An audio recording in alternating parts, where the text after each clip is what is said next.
त्यांची प्रत्येक मुलाखत पहा, त्यांची प्रत्येक कविता पहा, त्यामध्ये फक्त आणि फक्त मनात तरंग उठणारे आणि आत्मपरीक्षण करायला लावणारे शब्द आहेत.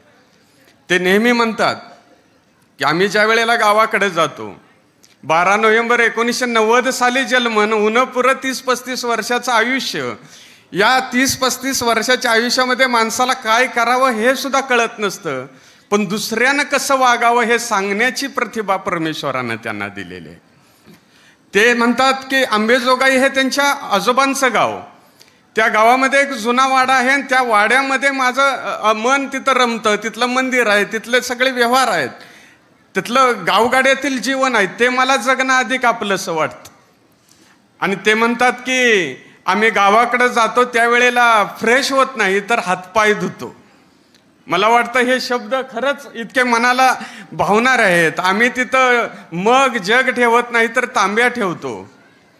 आम्ही गेल्यानंतर आम्ही ज्या वेळेला बसतो त्यावेळेला नाश्ता करत नाही तर आम्ही न्याहारी करतो.